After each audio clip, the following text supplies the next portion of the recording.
Welcome once again, student in Sonali Chatterjee जानाज Hindi channel, जहां हम लोग लास्ट वीडियो में पुत्र प्रेम के ऊपर मैंने एक वीडियो अपलोड किया था ताकि आप लोगों को ये पाठ आसानी से समझ में आ जाए। तो उसमें हम लोगों ने देखा है तीन मुख्य पात्र, चैतन्य दास और उनके दोनों पुत्र प्रभुदास और शिवदास। तो प्रभुदास जो है अपने पिता की आशा पर वो मतलब खरी नहीं उतर पाते और ना ही अपने पिता की इन इच्छाओं को पूरा कर पाते, क्योंकि भगवान के आगे किसी की चलती नहीं है। वो क्या हो जाते, वो अस्वस्थ हो जाते, तपेदिक से ग्रस्त हो जाते। इसलिए प्रभु चैतन्य दास को लगने लगता है जैसे अब और अपने बेटे के से जिन आशाओं को वो पूरा करना चाहते हैं ये अब और संभव नहीं है।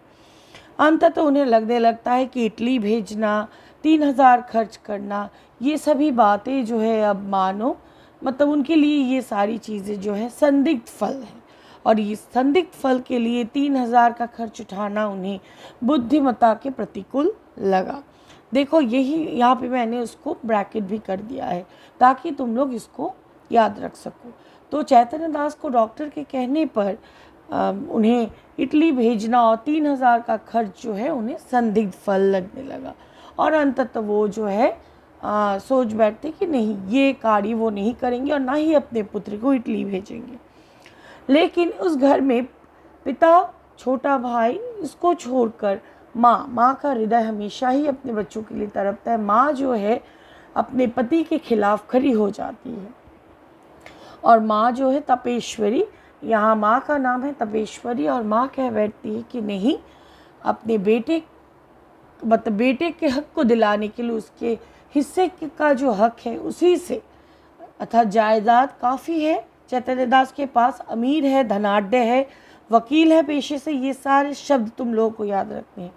इसीलिए चैतन्य दास जो है वे क्या करते हैं, मतलब जब वो इस बात पर दृढ़ हो जाते कि वो चाहे कुछ भी हो जाए अपने पुत्र को नहीं भेजेंगे, तो तपेश्वरी मानो अपने पुत्र के लिए अपने पति का जो है साथ छोड़ देती है, और तब वो ये कहने लगती है कि वो अपने बड़े बेटे की चिकित्सा वो करवाना चाहती है, और उसके लिए उसके हिस्से का जो जायदाद है, हक है, वो उसी को बेचकर उसे इटली तुरंत भेज दिया जाए। पत्नी के बहुत मनाने पर, बहुत बताने पर भी जो है चैतन्य दास अपनी जगह में वो अडिग रहते हैं, और अंततः जो है माँ के पास आंखों में आंसू के अलावा और कुछ नहीं बच जाता है, क्योंकि चैतन्य दास जो है वे किसी भी तरह ना अपनी पत्नी की बातें सुनते हैं, और ना ही सबसे मुख्य बात जो है एक पिता के हृदय में एक पितृवात्सल्य जो होता है, तो मानो ये पितृवात्सल्य चैतन्य दास के मन से एक तरह से मिट गया था, क्योंकि चैतन्य दास को लगने लगा था जैसे अब अपने पुत्र के पीछे खर्च करना उनके लिए बेकार है, और बेकार हमेशा ही उनके लिए व्यर्थ है, और व्यर्थ खर्च करना उनके लिए विष के समान है। और यही होता है बाबू साहब के आगे, चैतन्य दास के आगे जो है तपेश्वरी जो है आंसू बहाती है, लेकिन इन आंसू को कोई भी असर पति पर नहीं होता है, और वो अडिग रह जाते हैं और पुत्र को इटली जो है उसके इलाज के लिए नहीं भेजते। यही पेज 8 और 9 में आप लोगों को देखने को मिलेगा। उसके बाद आगे चलते चलिए, अब अपने बड़े पुत्र से उनको और कोई आस नहीं रह जाती है, और वे तुरंत चल पड़ते हैं अपने छोटे बेटे की किस्मत को, उसके भविष्य को संवारने में, सुधारने में। तो अपने इस अस्वस्थ बेटे को घर पर छोड़कर, क्योंकि उनके छोटे मतलब दोनों के पढ़ाई लिखाई के बीच का अंतर कम था, इसीलिए वो अपने पुत्र को मुंबई छोड़ने के लिए चले जाते हैं, जहाँ मुंबई से वो अपने पुत्र को कहाँ भेजेंगे, वही इंग्लैंड भेजेंगे। क्या पढ़ने के लिए? बैरिस्टरी। तो आप लोगों को ये शब्द वकालत विषय पर उसे पढ़ने के लिए शिवदास को वो चले जाते हैं मुंबई तक, वहाँ उसे पहुँचाने के लिए।